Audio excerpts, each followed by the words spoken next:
Olá, amigos da Santa Cecília TV, estamos de volta para mais uma edição do nosso programa, falando de pessoas relevantes, histórias de vida importantes aqui da nossa cidade, no programa Zé News TV, que vai ao ar toda segunda-feira, ao vivo, a partir das 8 da noite, com transmissão simultânea no canal do Santa Portal, no YouTube. E essa semana, não poderia deixar de ser, nós teremos também grandes entrevistas para mostrar para você, dividir histórias bem legais. Bom, mais uma vez comigo na bancada, a advogada Luciana Blanco, co-apresentadora do Zé News TV, e também o nosso convidado de hoje, advogado criminalista, palestrante, mestre em Direito e pós-graduado em Processo Penal e Direito Penal, uma personalidade de direito aqui da nossa cidade, Eugênio Malavasi. Malavasi, bem-vindo ao nosso programa, prazer ter você aqui conosco. Prazer todo meu, prazer inenarrável estar aqui, Zé, com vocês. Legal, acho que a Luciana, que é do direito, né, ela mesma que me sugeriu, eu prontamente adotei, e tem muito para referendar do Malavasi, né, na carreira dele, Sim. que é uma carreira brilhante. Eu acho que é até interessante, Zé, e cumprimentar aí os telespectadores, dizer que a gente quer trazer as histórias por trás dessas Exatamente. Personalidades, né? E particularmente, eu lembro do Eugênio Malavasi, quando ele ainda era um estagiário de direito, né, no tribunal de júri, por conta dele estar no júri, o júri lotava, né? A gente não sabe legal. ainda... Mas, enfim, e aí eu lembro do primeiro júri dele, justamente por ele já fazer sucesso como estagiário, o primeiro júri dele também estava lotado como carreira de advogado. Foi muito bacana isso. Conta pra gente, Olha Mauro. só, isso é fruto apenas e tão somente da nossa amizade. Não, porque a não doutora é, Luciana não. é uma amiga muito querida aqui, que mora ao lado esquerdo do meu peito. Mas E é também- verdade o que eu estou falando. Pode contar. Mas posso acrescentar também uma pessoa que também mora no meu coração e não paga aluguel?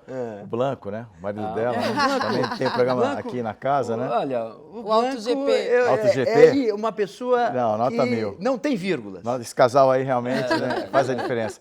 Então, contando desse momento da tua vida, teu início como estagiário, já chamava atenção. Eu não sei o porquê, mas a minha vida foi direcionada para o direito e direcionada para o direito penal desde o início. A Lu me acompanha desde priscas eras, ou seja, eu entrei na Faculdade de Direito em 1989 e de lá para cá nunca larguei o direito penal. Portanto, eu tive uma base muito sólida, que eu tive a honra e a gratidão de estagiar um dos maiores advogados criminalistas da nossa região, que foi o saudoso Walter de Carvalho, e, portanto, de 89 a 94, estive lado a lado com o Dr. Walter, e ali foi a paixão do estudante, na verdade, é o direito penal.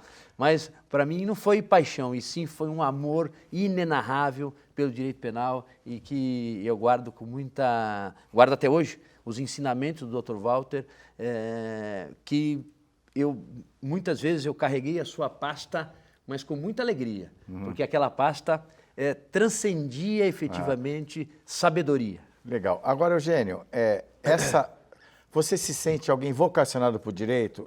Esse direcionamento da tua vida surgiu quando? Surgiu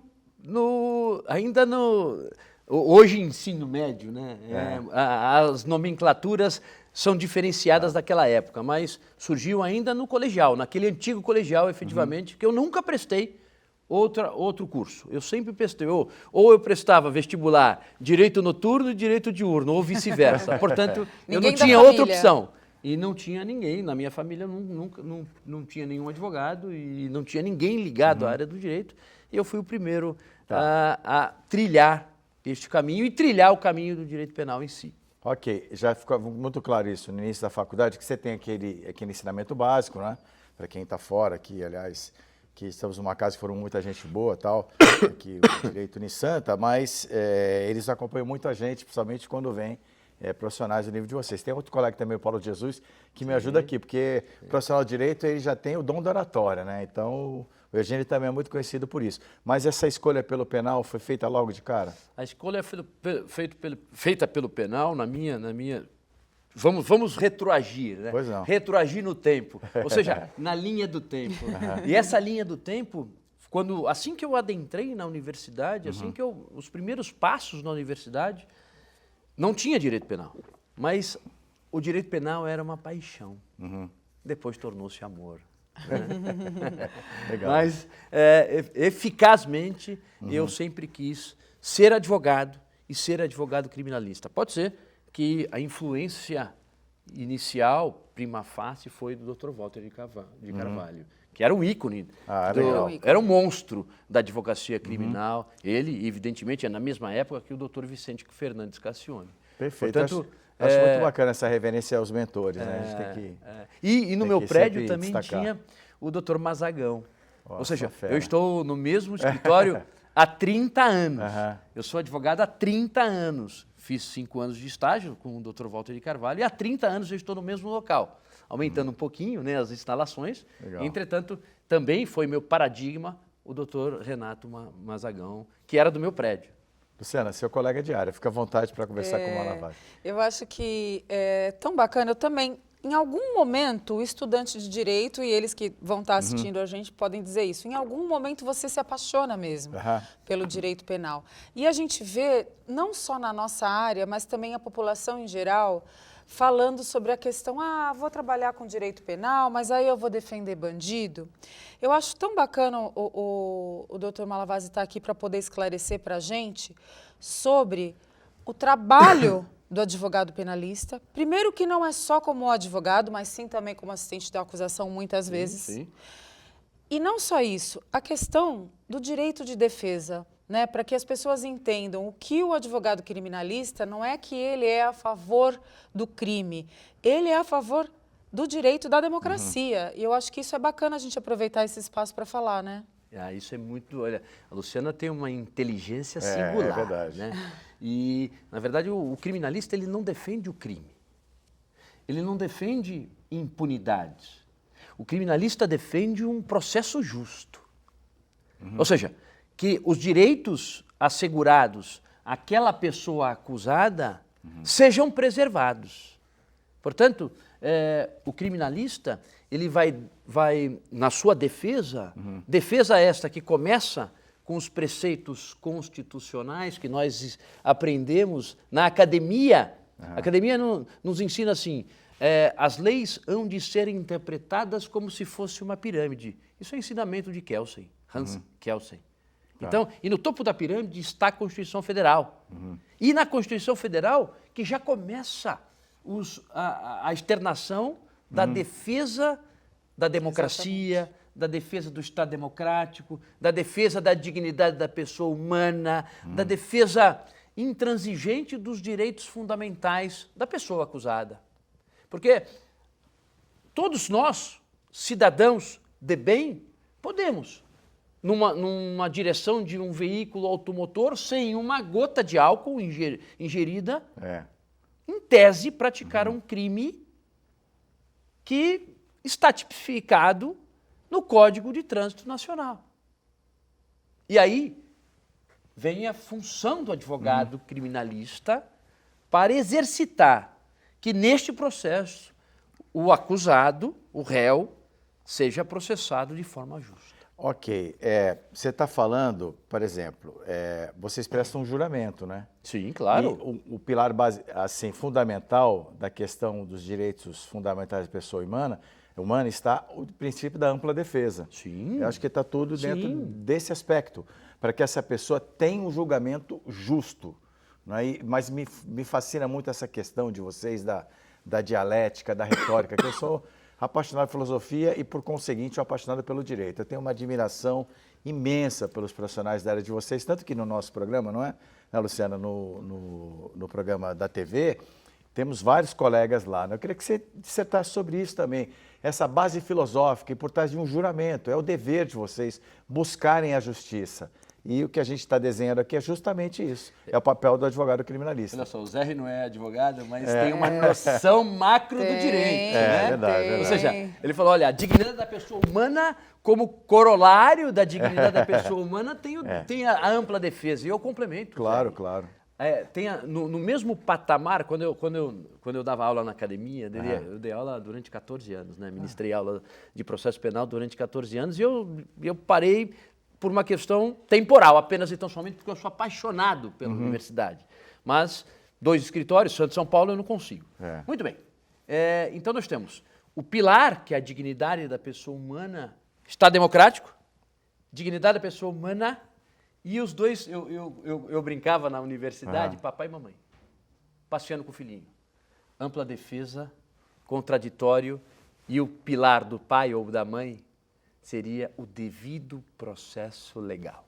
Portanto, e o advogado, filosoficamente, à luz de seu próprio juramento, ele vai defender com ética, observando todos os preceitos éticos, porque você não precisa afrontar para defender quem quer que seja uma pessoa do mal, seja uma pessoa do bem. Porque bate as portas do meu escritório pessoas do bem e pessoas do mal.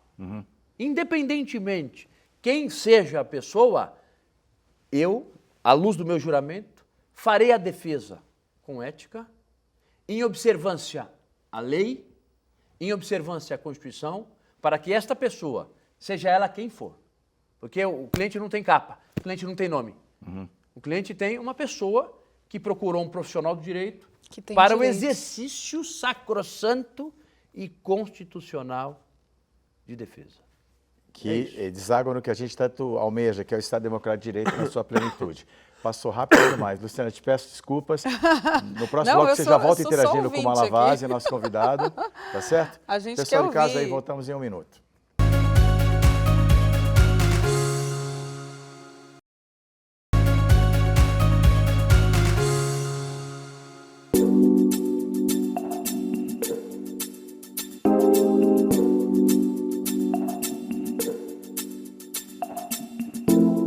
Programa Zé News TV, de volta aqui na tela da Santa Cecília, também no canal do Santa Portal no YouTube. Hoje, mais uma vez, com a co-apresentadora, a advogada Luciana Blanco, e também o nosso convidado especial, o advogado, professor palestrante Eugênio Malavasi. Luciana, eu monopolizei um pouquinho pelo bloco, agora eu vou passar para você dialogar com o Malavasi. Eu estou bem atenta aqui ouvindo os ensinamentos, né? Porque a aprendizagem é uma coisa eterna, na minha opinião. E a cada dia que passa, seja com cliente, seja com professores como o Eugênio, seja, enfim, eu estou sempre aprendendo. E eu sou fascinada por isso. Né? Por cada dia que passa a gente evoluir, é a lei da evolução. Né? Não dá para ficar estacionado. Então, por isso mesmo, eu estou aqui prestando muita atenção e aprendendo ainda mais. O ponto é assim, eu acho que muita gente em casa tem curiosidades relacionadas ao nosso convidado, principalmente por casos relevantes que ele atuou na cidade, não só na cidade, mas casos de repercussão nacional. Eu gostaria de saber dele quais os casos que ele considera de maior relevância e, dentro desses casos, fatos curiosos, fatos importantes que você acha que vale a pena dividir com o público. Vamos lá. São tantos, graças a Deus. Vai ter que escolher, né? São tantas ações penais, tantas operações da Polícia Federal. Agora mesmo tive que largar uma audiência para estar aqui, feliz com os meus amigos. Mas um caso marcante em São Paulo, na minha carreira, foi em 2012, o julgamento foi em 2012, foi o caso da morte do coronel Ubiratã. Eu defendi a nossa colega, a advogada Carla Cepolina, dividi a bancada defensiva com a mãe dela, que é advogada. Foi muito importante a presença da mãe naquele julgamento, uma mãe defendendo a filha, né? E a acusação era gravíssima, ou seja, autoria material de um crime de homicídio de repercussão nacional, de uma intelectual, porque além de advogada, ela também tinha uma outra faculdade que se formou na GV, na Getúlio Vargas, e, portanto, e tomou uma proporção, aquele julgamento muito grande, que, na minha concepção, nós entramos no júri tomando de 7-0, ou seja, os jurados que efetivamente iriam julgá-la, e dentro da perspectiva era um 7-0 pró-societá, para a sociedade, para a condenação.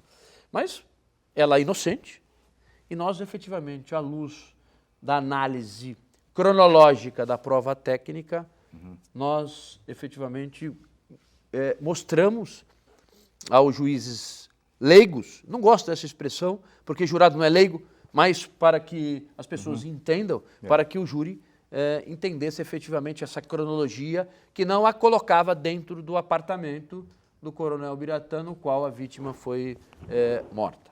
E, portanto, nós conseguimos, independentemente da acusação que era formada por um promotor de justiça de escola em São Paulo, bem como nada mais, nada menos que Vicente Fernandes Cassione, que era o assistente do Ministério Público. Quem é o assistente do Ministério Público? O advogado da vítima. Portanto, e aí, nesses casos, nós conseguimos mostrar para o Conselho de Sentença que a Carla não havia praticado aquele crime. Tem que reverenciar a memória do Dr. Walter de Carvalho também e do Dr. Cassione, claro, que está firme e forte, que eu respeito demais, né? As pessoas mais inteligentes que eu tive a oportunidade de conhecer. É verdade. Bom, mas agora tem também um caso que está causando muita repercussão, que é do Flávio, né? Que ficou popularmente conhecido como o maníaco da peruca, dos crimes da Clínica Dentária Americana, que você também está trabalhando, mas eu queria que você também fizesse um paralelo, nós aqui entre mídia, hoje com a internet, tudo, como é que essa pressão da opinião pública se mudou muito e também, de certa forma, é um fator cerceador para o advogado, que, em tese, hoje nós estamos na época do cancelamento, né? Devido às particularidades da tua função, do teu juramento, do teu dever profissional, né? E das tuas convicções, né? Você é obrigado, é o teu trabalho, né? Queria que você nos posicionasse sobre esse cenário. Mídia e direito.